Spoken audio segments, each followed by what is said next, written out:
Hello everyone, hope you're having a wonderful day. Today we're diving into a nerve-wracking chase. Police prepare a search warrant, but Mr. Twan moves the key documents from his safe just 10 minutes before they arrive, and Yuri realizes he's being tailed while the real evidence vanishes into the city. If you want to know where the case is being taken, and whether Mr. Twan will strike back and seize Yuri's family company tonight, stay to the end. And don't forget to subscribe so you won't miss the next episode. The fluorescent lights in the district station never blinked, but somehow the hallway still felt like it was breathing. Files moving, doors clicking, footsteps passing like the building had its own pulse. Yuri sat on the same hard plastic chair, shoulders squared, hands still, the flash drive already logged as evidence. He wasn't shaking, he wasn't pacing, but inside his chest, everything was tight, like he was holding a storm behind his ribs. Across the hall, Lynn had stopped pretending. The moment she realized the recording wasn't a threat anymore but a cage, her voice had turned sharp and desperate. She'd started spilling names, dates, places, anything that could buy her oxygen. Mr. Twan, on the other hand, stayed quiet, not silent like someone innocent, silent like someone counting exits. A door opened. The senior investigator stepped out and motioned Yuri into a small office.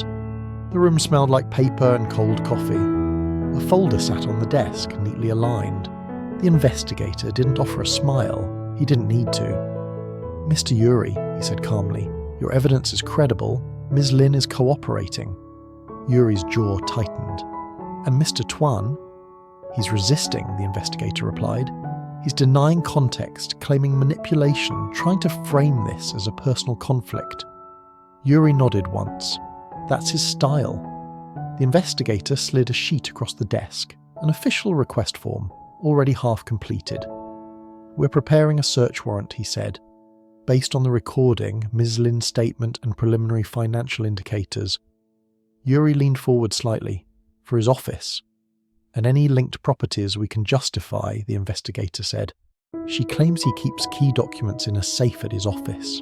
She also mentioned a second phone and a list of contacts, people who help him move money and shares without showing his face."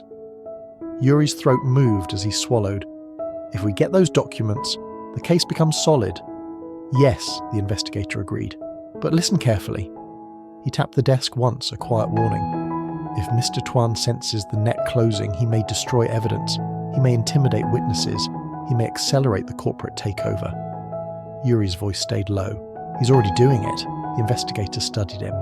"Do not confront him." "I won't," Yuri said, "but I won't stand still either." The investigator's eyes narrowed slightly, not unkind, but firm. "We need time to execute this properly. If you provoke him, he'll claim harassment. If you chase him, he'll claim you're unstable. Let the process work." Yuri nodded, but his mind was already racing ahead. Because while the law moved in steps, Mr. Twan moved in seconds. Outside the office, Yuri's phone buzzed. A message from Tu Tieu. "Any news? Are you safe?" Yuri stared at the screen for half a heartbeat, then typed only what mattered. "They're preparing a warrant. Stay calm. Don't do anything alone." He slipped the phone away and turned back toward the hallway. That was when the first crack widened. A young officer hurried toward the investigator, holding a phone like it had weight. "Sir," the officer said quickly, voice tight, "we just received information from a source near the office building." The investigator's posture changed instantly. "Speak." The officer swallowed. "Someone accessed the safe. Documents were removed." Yuri's blood ran cold. The investigator's eyes sharpened. "When?" The officer's voice dropped. 10 minutes ago." For a second, the hallway noise disappeared. Yuri could hear only the hum of the fluorescent lights, and his own heartbeat punching once hard. 10 minutes. Not last night. Not this morning. 10 minutes. Mr. Twan had known. The investigator turned, already moving. "Get me the warrant status. Now! Call the prosecutor's desk. Tell them we have active evidence removal." The young officer sprinted off. Yuri stepped forward, voice controlled but urgent. "He's wiping the trail." The investigator didn't argue. "Yes." Yuri's eyes flicked toward the doors. "Then we go now?" The investigator held up a hand. "Without a warrant, we can't enter legally. We can monitor. We can secure the perimeter if we have probable cause." Yuri's jaw clenched so hard it hurt. "By the time the paperwork prints, he'll be gone." "That's why you must stay smart," the investigator said. "If you rush in, you give him a defense." Yuri's hands curled into fists at his sides, then slowly relaxed. "Then let me do what I can without touching the line," Yuri said. The investigator stared at him for a long beat. Then he said, quiet and direct, "You can observe. You can report. You cannot interfere. Understood?" Yuri nodded. Understood. He stepped out of the station with his face calm and his mind on fire. The air outside had shifted into late afternoon.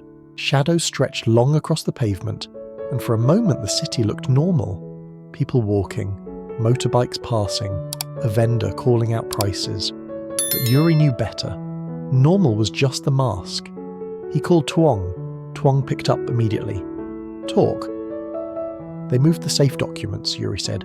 10 minutes ago, Mr. Twan's office." Tuan didn't ask questions that wasted time. "Where is the office?"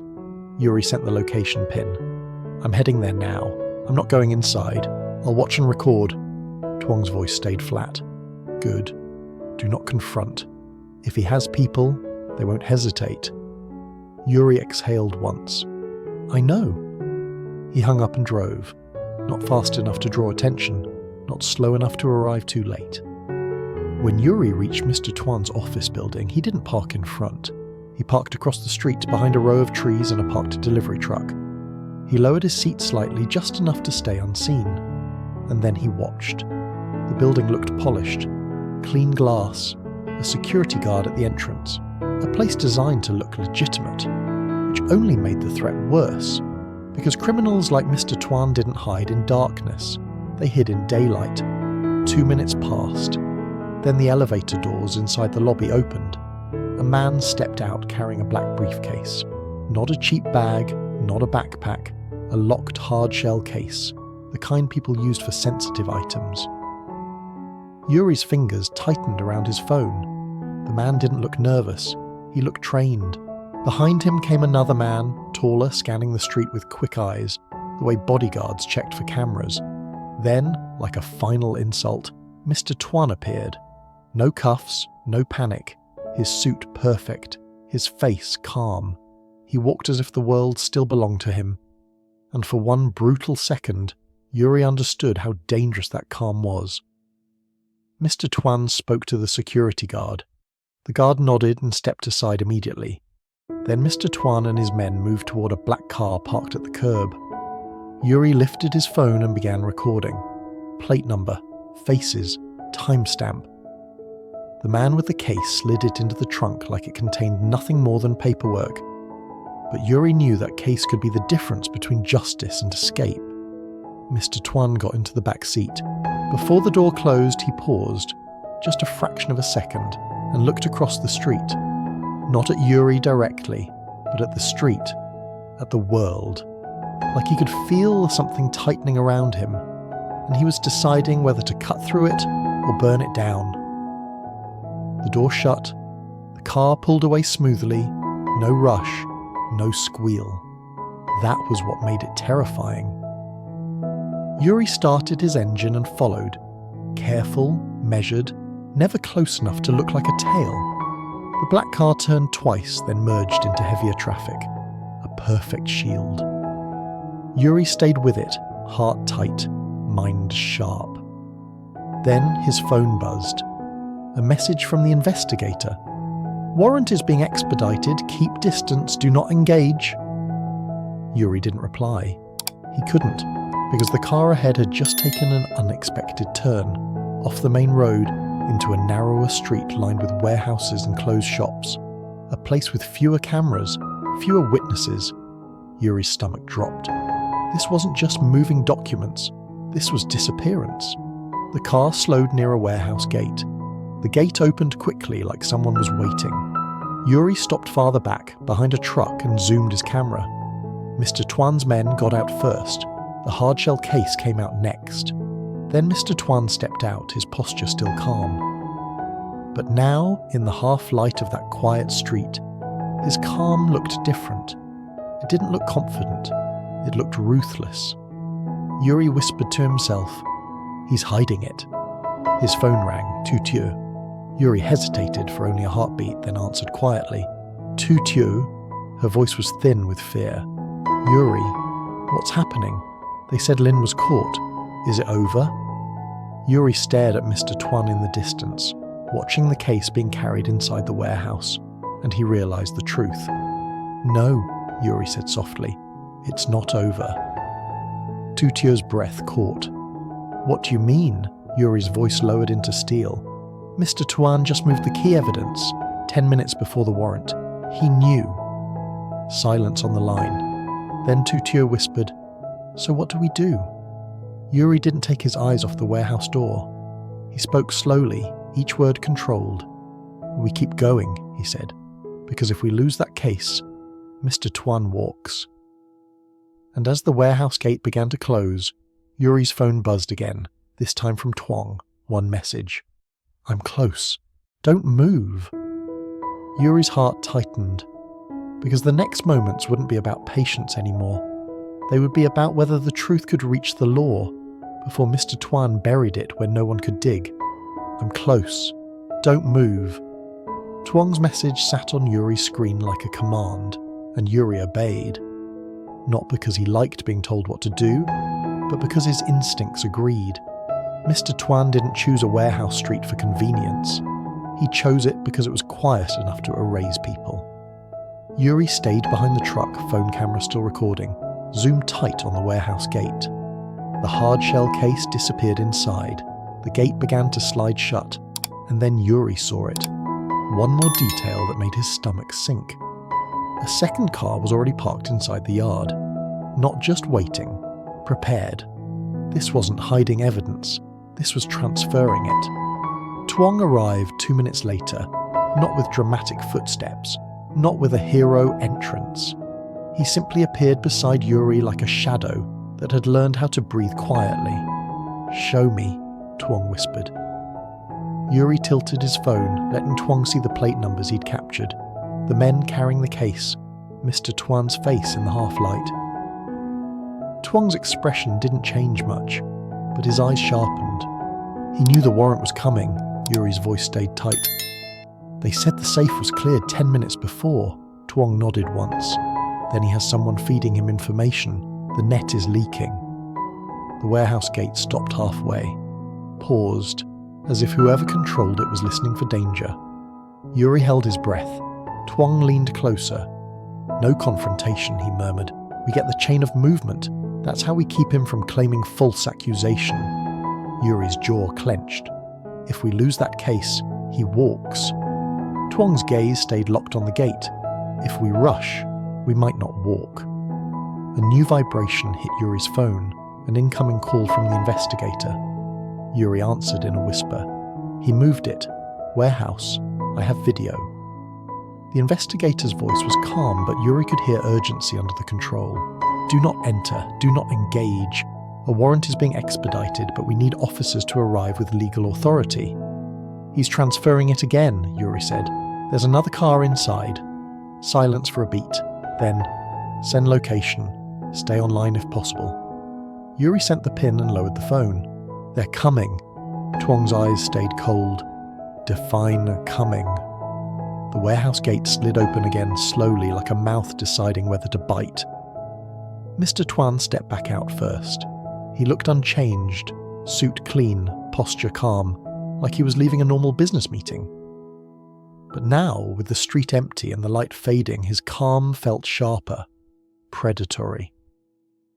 One of his men followed, carrying the hard-shell case again, so the case hadn't gone into storage.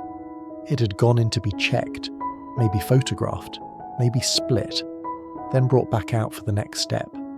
Twan's hand lifted slightly, subtle. "Record everything. Don't shake." Yuri's phone was steady. He zoomed in on the case as it moved toward the second car inside the yard. Another man opened the trunk. The case went in. Quick, clean, no hesitation. Mr. Twan spoke to his men, too far to hear clearly. but Yuri could read the shape of authority in his gestures. One finger lifted, a short nod, a decision delivered without emotion. Then Mr. Twan turned his head and scanned the street. For a second, Yuri felt his blood freeze, because Mr. Twan's gaze didn't look casual. It looked like he was counting vehicles, counting shadows, counting chances. Twan whispered, "Down." They lowered their heads just enough. Mr. Twan's eyes passed over the truck, over Yuri's hiding place, then moved on. The warehouse gate closed again behind him as the second car rolled forward, nose pointing toward the street. Tuan's voice dropped into steel. "He's splitting the evidence. He'll move it in pieces so even if one location is searched, the full story disappears." Yuri's throat went dry. "So what now?" Tuan didn't blink. "We follow the car with the case." Yuri's eyes widened. "Police said don't engage." "We're not engaging," Tuan replied. "We're observing. That's legal. We stay far.